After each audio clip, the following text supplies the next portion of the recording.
क्या कोई औरत सिर्फ इसलिए चरित्रहीन हो जाती है क्योंकि समाज ने उसकी मजबूरियों को गुनाह मान लिया? बांग्ला साहित्य के सम्राट शरत चंद्र चट्टोपाध्याय का उपन्यास चरित्रहीन सिर्फ एक कहानी नहीं बल्कि समाज के पाखंड के चेहरे पर करारा तमाचा है। एक तरफ परिस्थितियों की आग में जलती पवित्र सावित्री है तो दूसरी तरफ समाज से बगावत करती तीक्ष्ण बुद्धि किरणमयी। वासना और सच्चे प्रेम के बीच झूलती ये कहानी आपको सोचने पर मजबूर कर देगी कि असली गुनाहगार कौन है, वह औरत जो हालात से हारी या वह समाज जो खुद अंदर से खोखला है। पूरी सच्चाई जानने के लिए वीडियो को अंत तक जरूर देखें। कलकत्ता की वह घुटन भरी शाम और हवेली नुमा पुरानी इमारत का वह मेस जहां शहर के कई कामकाजी युवा और छात्र अपनी किस्मत आजमाने आते थे। कमरों में किताबों के ढेर, चाय के कपों से उठता धुआं और दिन भर की थकान के बाद होने वाली बेमतलब की बहसें। इसी मेस के एक कोने वाले कमरे में रहता था सतीश जो स्वभाव से भावुक था, कला संगीत का पारखी था, लेकिन थोड़ा तुनक मिजाज और गुस्से का तेज भी था। वह अपनी ही दुनिया में मस्त रहने वाला इंसान था जिसे दुनियादारी की समझ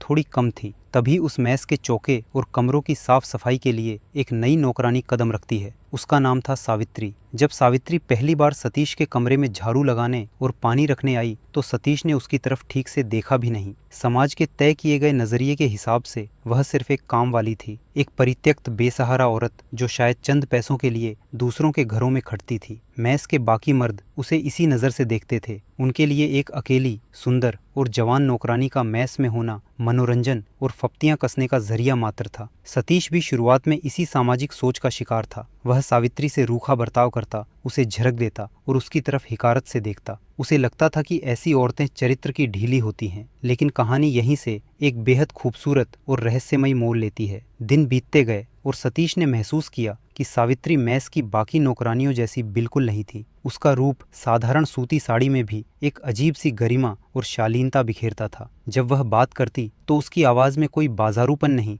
बल्कि एक सुशिक्षित और कुलीन घराने की संभ्रांतता झलकती थी। वह सतीश के गुस्से को बिना किसी शिकायत के सह लेती। सतीश की हर छोटी बड़ी जरूरत, उसकी चाय का समय, उसकी किताबों की व्यवस्था, उसकी बीमारी में दवा का ध्यान रखना, सावित्री बिना कहे एक साई की तरह करने लगी। एक रात सतीश को तेज बुखार आता है। वह बेसुध पड़ा था। उस तपती दोपहरी और ठंडी रात में जब मेस के बाकी दोस्त अपने अपने कामों में व्यस्त थे, तब कोई था जो चुपचाप सतीश के सिर पर ठंडी पट्टियां रख रहा था। वह सावित्री थी। उसकी आंखों में सतीश के लिए कोई वासना या लालच नहीं था बल्कि एक ऐसी करुणा और निश्चल सेवा भाव था जो केवल एक ऊंचे दिल वाली स्त्री में ही हो सकता है। जब सतीश की आंखें खुली तो उसने सावित्री को अपने पैरों के पास बैठे देखा। उस पल सतीश के भीतर का अहंकार और सामाजिक पूर्वाग्रह कांच की तरह टूट कर बिखर गया। उसने खुद से पूछा, क्या एक चरित्रहीन समझी जाने वाली औरत के भीतर इतनी पवित्रता, इतना त्याग हो सकता है? कौन है यह सावित्री? एक साधारण नौकरानी या परिस्थितियों के चक्रव्यूह में फंसी कोई देवी? सावित्री का अतीत क्या था? वह एक ऊंचे ब्राह्मण परिवार की विधवा थी जिसे अपनों ने ही धोखा देकर मजदूरी करने पर मजबूर कर दिया था, लेकिन उसने अपनी आत्मा को कभी बिकने नहीं दिया। इस खंड का अंत इसी गहरे रहस्य और सस्पेंस के साथ होता है। सतीश के मन में सावित्री के प्रति नफरत अब एक गहरे, मूक और पवित्र प्रेम में बदल चुकी थी, लेकिन समाज की दीवारें अभी खड़ी थीं। सतीश इस कश्मकश में था कि वह दुनिया के सामने एक नौकरानी से अपने प्रेम को कैसे स्वीकार करे, और सावित्री इस डर में थी कि उसका यह प्रेम कहीं सतीश को समाज में बदनाम न कर दे। मेस के उस छोटे से कमरे में अब हवा बदल चुकी थी। सतीश और सावित्री के बीच अब मालिक और नौकरानी का रिश्ता नहीं रह गया था। बिना कुछ कहे, बिना किसी वादे के, दोनों के दिलों में एक मूक और गहरा समर्पण पनप चुका था। सतीश अब सावित्री की आहट पहचानता था और सावित्री के लिए सतीश की खुशी ही उसका संसार बन चुकी थी। लेकिन जहाँ निश्चल प्रेम होता है वहाँ परीक्षा भी उतनी ही कठिन होती है। इस मूक प्रेम की दुनिया में अब दस्तक होने वाली थी समाज के उस क्रूर नियम की जो भावनाओं को नहीं, सिर्फ मर्यादा के कागजों को देखता है। और समाज के इसी रूप का प्रतीक बनकर कहानी में प्रवेश होता है उपेंद्र का। उपेंद्र सतीश का सबसे पक्का बचपन का दोस्त था। वह एक संभ्रांत, पढ़ा लिखी और समाज में बेहद प्रतिष्ठित शख्सियत था। उपेंद्र केवल सतीश का दोस्त ही नहीं बल्कि उसके लिए एक बड़े भाई और मार्गदर्शक की तरह था, जिसकी बातों को सतीश पत्थर की लकीर मानता था। उपेंद्र स्वभाव से बेहद नीतिवान, आदर्शवादी और उसूलों का पक्का था, लेकिन उसकी इसी अच्छाई के पीछे एक गहरी रूढ़िवादिता छिपी थी। उसके लिए चरित्र का मतलब था समाज के बनाए नियमों का अंधा पालन। एक दिन उपेंद्र अचानक सतीश से मिलने मेस में आता है। कमरे का माहौल देखकर और सतीश के व्यवहार में आए बदलाव को भांपकर उसकी तेज नज़रों को यह समझते देर नहीं लगती कि यहाँ कुछ तो अलग है। और तभी उसकी नज़र पड़ती है सावित्री पर। उपेंद्र जब सावित्री को देखता है तो उसकी आंखों में सम्मान नहीं बल्कि एक गहरा संदेह और घृणा उभर आती है। उसके लिए सावित्री कोई इंसान या परिस्थितियों की सताई औरत नहीं थी, वह सिर्फ एक मैस में काम करने वाली नौकरानी थी जो उसके सीधे साधे और अमीर दोस्त को अपने जाल में फंसा रही थी। उपेंद्र सतीश को अकेले में ले जाता है और समाज की दुहाई देते हुए उस पर बरस पड़ता है। वह कहता है, सतीश, तुम एक कुलीन परिवार के लड़के हो, तुम्हारा भविष्य, तुम्हारा खानदान, तुम्हारी इज्जत, क्या तुम इस सबको एक अदना सी चरित्रहीन नौकरानी के लिए दांव पर लगा दोगे? सतीश भीतर से छटपटा कर रह जाता है। वह चिल्लाकर कहना चाहता है कि सावित्री पवित्र है, वह कोई आम औरत नहीं है, लेकिन उपेंद्र के तर्कों और समाज के डर के सामने उसकी जुबान पर ताला लग जाता है। वह उपेंद्र का सम्मान भी करता था और उससे डरता भी था। असली त्रासदी तो तब शुरू होती है जब उपेंद्र की ये कड़वी बातें सावित्री के कानों तक पहुंचती हैं। सावित्री रोती नहीं, वह चिल्लाती नहीं। वह जानती थी कि समाज की अदालत में उसकी गवाही की कोई कीमत नहीं है। वह सतीश से बेपनाह मोहब्बत करती थी और यही मोहब्बत उसकी सबसे बड़ी ताकत और सबसे बड़ी कमजोरी बन जाती है। वह तय करती है कि वह सतीश के सुनहरे भविष्य के आड़े कभी नहीं आएगी। वह सतीश को सामाजिक बदनामी के दलदल में नहीं ढकेलेगी। एक सुबह जब सतीश की आंख खुलती है तो कमरे में चाय ठंडी पड़ चुकी थी। पूरे मैस में एक अजीब सा सन्नाटा था। सावित्री अपना छोटा सा झोला समेटकर बिना किसी से कुछ कहे हमेशा के लिए वह मैस और वह शहर छोड़कर जा चुकी थी। वह सतीश के जीवन से दूर चली गई थी ताकि सतीश की मर्यादा बची रहे। सतीश का दिल टूट जाता है। वह पागलों की तरह उसे ढूंढता है, लेकिन सावित्री का कोई सुराग नहीं मिलता। उपेंद्र को लगता है कि उसने अपने दोस्त को एक बड़ी आफत से बचा लिया, लेकिन वह यह नहीं जानता था कि उसने सतीश के भीतर के इंसान को हमेशा के लिए खामोश कर दिया था। इस अलगाव ने सतीश के भीतर एक ऐसा खालीपन पैदा कर दिया जिसे भरने के लिए अब कहानी में एक नया तूफान आने वाला था। सावित्री के जाने के बाद सतीश पूरी तरह टूट चुका था। इसी अकेलेपन और उदासी के बीच सतीश के जीवन में एंट्री होती है किरणमयी की, एक ऐसी स्त्री जिसकी खूबसूरती के आगे बड़ी बड़ी अप्सराएं फीकी थीं और जिसकी तेज बुद्धि के सामने उपेंद्र के सारे शास्त्र और नियम घुटने टेकने वाले थे। आखिर कौन थी यह किरणमयी और कैसे वह सतीश और उपेंद्र दोनों के जीवन को तहस नहस करने वाली थी? जानने के लिए देखिए अगला खंड, किरणमयी का उदय, सौंदर्य और बुद्धिमत्ता का तूफान। सावित्री के अचानक चले जाने से सतीश के जीवन में एक गहरा सन्नाटा पसर गया था। वो खुद को बेहद अकेला और हारा हुआ महसूस कर रहा था। उपेंद्र को लगा कि उसने सतीश को एक दलदल से निकाल लिया है, इसलिए वो सतीश का मन बहलाने और उसे इस उदासी से बाहर निकालने के लिए एक नए परिवार से मिलवाता है। यहीं से कहानी में एक ऐसे पात्र का प्रवेश होता है जो पूरे बांग्ला साहित्य के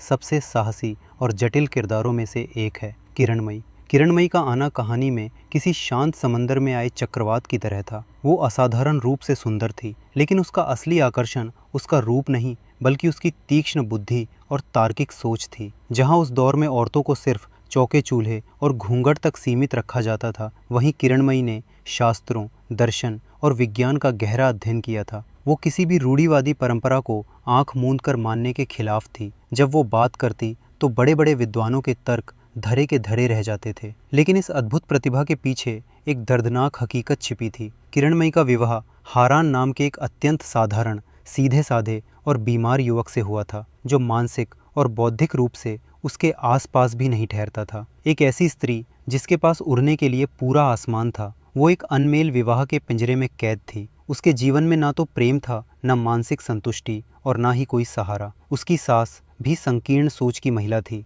जो किरणमयी की बुद्धिमानी को उसका अहंकार समझकर उससे नफरत करती थी। जब उपेंद्र और सतीश पहली बार किरणमयी के घर जाते हैं तो वहाँ एक अद्भुत दृश्य बनता है। अब तक खुद को मर्यादा और शास्त्रों का सबसे बड़ा ज्ञाता मानने वाला उपेंद्र जब किरणमयी से समाज, धर्म और स्त्री पुरुष के संबंधों पर बहस करता है तो किरणमयी अपने अकाट्य तर्कों से उपेंद्र के सारे सिद्धांतों को हिलाकर रख देती है। उपेंद्र हैरान रह जाता है। वो पहली बार एक ऐसी स्त्री से मिला था जो पुरुषों की आंखों में आंखें डालकर समाज के पाखंड को चुनौती दे सकती थी। उपेंद्र के मन में उसके प्रति सम्मान और एक अनजाना सा आकर्षण पैदा होने लगता है, जिसे वो अपनी सामाजिक मर्यादा के डर से कभी स्वीकार नहीं कर पाता। दूसरी तरफ सतीश भी किरणमयी की इस जादुई शख्सियत की तरफ खींचा चला जाता है। सतीश को किरणमयी में एक मार्गदर्शक, एक सहेली और अपनी उदासी का मरहम दिखने लगता है। किरणमयी भी सतीश के सीधेपन और उसकी भावुकता को पसंद करती है। वो सतीश को छोटे भाई जैसा स्नेह और सम्मान देती है, लेकिन समाज की नज़रें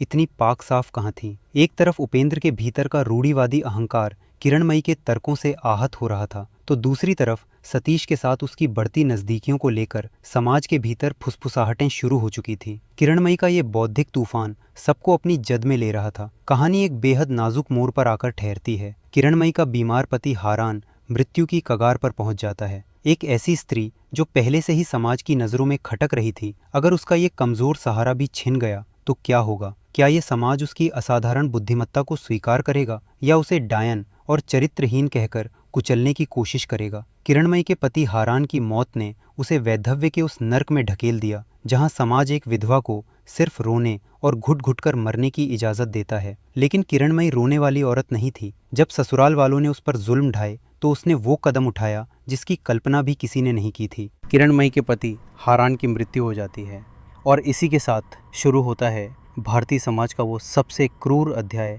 जिसे वैधव्य यानी विधवा जीवन कहा जाता है। एक ऐसी स्त्री जो कल तक अपनी बुद्धिमत्ता से पुरुषों के अहंकार को चुनौती देती थी, आज अचानक बेसहारा हो चुकी थी। समाज और उसकी रूढ़िवादी सास अघोरमुखी ने तुरंत रंग बदल लिया। दुखों का पहाड़ टूटने के बावजूद किरणमयी को सांत्वना देने के बजाय उस पर सामाजिक पाबंदियां थोप दी गईं। उसकी सादगी, उसकी सफ़ेद साड़ी और उसके सूनेपन का मजाक उड़ाया जाने लगा। ससुराल में उस पर अत्याचार बढ़ने लगे और यहाँ तक कि उसके भोजन तक पर पहरे लगा दिए गए। समाज चाहता था कि किरणमयी एक बेबस, लाचार और रोती हुई विधवा बनकर जिए, लेकिन समाज यह भूल गया था कि वे एक साधारण स्त्री को नहीं बल्कि एक सुलगते हुए ज्वालामुखी को दबाने की कोशिश कर रहे थे। इसी कठिन समय में उपेंद्र और सतीश की जिंदगी में भी उथल पुथल मची हुई थी।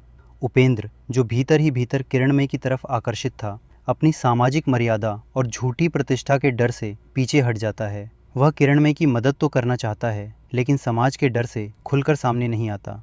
उपेंद्र का यह दोगलापन किरणमयी को अंदर तक चुभ जाता है। उसे समझ आ जाता है कि खुद को चरित्रवान और नीतिवान कहने वाले ये पुरुष वक्त आने पर कितने कायर साबित होते हैं। तभी इस जलती हुई आग में घी डालने का काम करता है एक नया पात्र, अघोर बाबू, जो किरणमयी का दूर का रिश्तेदार था। अघोर बाबू एक लालची और नीच प्रवृत्ति का इंसान था। वह किरणमयी की बेबसी और उसकी बेजोर खूबसूरती का फ़ायदा उठाकर उसे अपनी हवस का शिकार बनाना चाहता है। वह उसे आर्थिक मदद का लालच देता है और उसके अकेलेपन को ढाल बनाता है। बस यहीं पर किरणमयी के सब्र का बांध टूट जाता है। अपमान, भूख, उपेक्षा और पुरुषों के इस पाखंड ने उसके भीतर की कोमल स्त्री को मार डाला। अब उसके भीतर सिर्फ एक विद्रोही जाग चुका था। वह तय करती है कि यदि यह समाज उसे सम्मान से जीने नहीं देगा तो वह भी इस समाज के बनाए नियमों के परखच्चे उड़ा देगी। वह कहती है, यदि तुम सब मुझे अपवित्र ही देखना चाहते हो तो लो, मैं अपवित्र होकर दिखाती हूँ। किरणमयी अपने प्रतिशोध की आग में एक मोहरे का इस्तेमाल करती है, दिवाकर। दिवाकर एक सीधा साधा, कम उम्र का और भोला भाला छात्र था जो उपेंद्र के आश्रय में रहता था। किरणमयी जानबूझकर दिवाकर को अपनी रूप और अपनी बातों के जाल में फंसाती है। उसका मकसद दिवाकर से प्रेम करना नहीं था, बल्कि उपेंद्र की उस मर्यादा और नैतिकता पर करारा प्रहार करना था जिस पर उपेंद्र को बहुत घमंड था।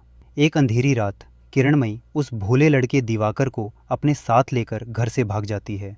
यह सिर्फ एक औरत का घर से भागना नहीं था, बल्कि उस पूरे पुरुष प्रधान समाज और उसके खोखले सिद्धांतों के मुंह पर एक जोरदार तमाचा था। किरणमयी ने खुद को तबाह करने की कीमत पर समाज से बगावत कर दी थी।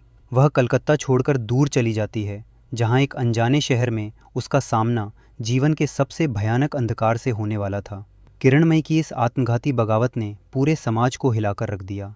उपेंद्र का घमंड चूर चूर हो चुका था, लेकिन कहानी में अभी सबसे बड़ा ट्विस्ट आना बाकी था। जहाँ एक तरफ किरणमयी तबाही के रास्ते पर चल पड़ी थी, वहीं दूसरी तरफ गुमनाम हो चुकी सावित्री दोबारा लौट रही थी। आखिर कहाँ थी सावित्री और कैसे अब इन चारों किरदारों की जिंदगी का सबसे बड़ा क्लाइमैक्स शुरू होने वाला था? जानने के लिए बने रहिए मेरे साथ। किरणमयी का दिवाकर को लेकर भाग जाना समाज के मुंह पर तमाचा तो था, लेकिन इस बगावत की सबसे भारी कीमत खुद किरणमयी को चुकानी पड़ रही थी। अराकान के एक अनजान, संकीर्ण और धूल भरे कस्बे में वह दिवाकर के साथ रह रही थी, लेकिन यह कोई प्रेम की कहानी नहीं थी। दिवाकर उम्र और बुद्धि में उससे बहुत छोटा था। वह किरणमयी के ना तो बौद्धिक स्तर को समझ सकता था और ना ही उसे वो मानसिक संबल दे सकता था जिसकी उसे दरकार थी। धीरे धीरे दिवाकर का भोलापन खत्म होने लगा और वह किरणमयी पर शक करने लगा। किरणमयी, जो समाज को जलाने निकली थी, खुद अपनी ही लगाई आग में झुलस रही थी। उसका मानसिक संतुलन धीरे धीरे बिगड़ने लगा था। इसी बीच कलकत्ता में सतीश और उपेंद्र की जिंदगी पूरी तरह बिखर चुकी थी। उपेंद्र, जो खुद को सिद्धांतों का देवता समझता था, इस सदमे और भीतर की ग्लानि से अंदर तक टूट चुका था। उसे गंभीर रूप से राजयक्ष्मा की बीमारी ने घेर लिया। मौत उसके सिर पर मंडरा रही थी। और ठीक इसी मोड़ पर कहानी में सबसे चमत्कारी और भावुक मोड़ आता है। सावित्री की वापसी होती है। सावित्री, जो सतीश के जीवन से दूर चली गई थी, वह कहीं और नहीं बल्कि उपेंद्र की बीमार पत्नी सुरबाला के पास शरण लिए हुए थी। जब उपेंद्र जिंदगी और मौत की जंग लड़ रहा था, तब सावित्री एक बार फिर निश्चल सेवा की प्रतिमूर्ति बनकर सामने आती है। वह उपेंद्र की इस तरह देखभाल करती है जैसे कोई सगी बहन या माँ करती है। उसकी आंखों में उपेंद्र के प्रति कोई द्वेष नहीं था, जिसने कभी उसे चरित्रहीन नौकरानी कहकर अपमानित किया था। एक दिन जब उपेंद्र गंभीर हालत में बिस्तर पर पड़ा था, उसकी नज़र सावित्री पर पड़ती है। वह सावित्री के त्याग, उसकी पवित्रता और उसके निश्चल सेवा भाव को इतने करीब से देखता है कि उसके भीतर का झूठा सामाजिक अहंकार, उसके सारे नियम कायदे कांच की तरह तड़क कर टूट जाते हैं। उसकी आंखें भर आती हैं। जो उपेंद्र कल तक दुनिया को नैतिकता का पाठ पढ़ाता था, आज वह खुद को सावित्री के सामने बेहद बौना और पापी महसूस करता है। वह कांपती आवाज़ में सावित्री से कहता है, सावित्री, मुझे माफ़ कर दो। मैंने तुम्हें पहचानने में भूल की। समाज की जिस अदालत ने तुम्हें चरित्रहीन कहा, वह अदालत ही अंधी है। तुम तो साक्षात सती हो। यह उपेंद्र की अंतरात्मा का जागरण था। लेकिन सतीश कहाँ था? सतीश को जब सावित्री के इस रूप और उपेंद्र की बीमारी का पता चलता है, तो वह भी वहाँ पहुँचता है। सतीश और सावित्री एक बार फिर आमने सामने खड़े थे। दोनों की आंखों में आंसुओं का समंदर था, दिलों में बेपनाह मोहब्बत थी, लेकिन बीच में समाज की वही पुरानी अदृश्य दीवार थी। सावित्री सतीश को अपने करीब आने से रोक देती है। वह कहती है कि इस जन्म में हमारा मिलना भले मुमकिन ना हो, लेकिन मेरा मन हमेशा तुम्हारा ही रहेगा। उपन्यास का यह खंड भावनाओं के उस चरम बिंदु पर आकर रुकता है जहाँ रिश्ते पूरी तरह बदल चुके थे। उपेंद्र अपनी आखिरी सांसें गिन रहा था। सावित्री सतीत्व की सबसे कठिन परीक्षा दे चुकी थी और सतीश बेबसी के आंसू रो रहा था। लेकिन तभी बर्मा से खबर आती है कि किरणमयी की हालत बेहद खौफनाक हो चुकी है। ये इस महागाथा का अंतिम पड़ाव है, जहां कहानी अपने सारे उतार चढ़ावों से गुजरकर एक ऐसे सत्य के सामने खड़ी होती है जिसे देखकर पाठक और दर्शक दोनों का दिल दहल जाता है। परिस्थितियां पूरी तरह बदल चुकी थी और वक्त हर एक किरदार से उसका हिसाब मांग रहा था। उपेंद्र, जो जीवन भर समाज के बनाए नियमों की ढाल बनकर जिया, अब मृत्युशैया पर था। लेकिन उसकी मौत एक आम इंसान जैसी नहीं थी, वो एक जागे हुए इंसान की मौत थी। अपनी आखिरी सांसें लेते हुए उपेंद्र के चेहरे पर कोई पछतावा नहीं था, क्योंकि उसने सावित्री की आत्मा की शुचिता को पहचान लिया था।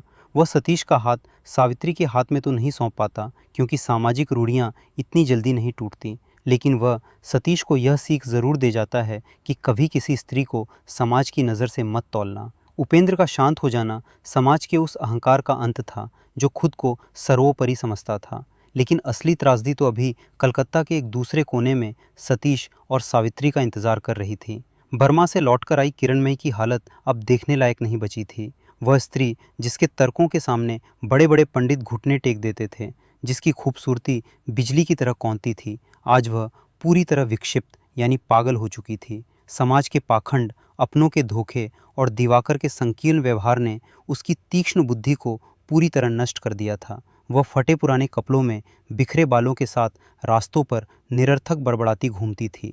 जब सतीश और सावित्री उसे इस हालत में देखते हैं तो उनकी रूह कांप जाती है।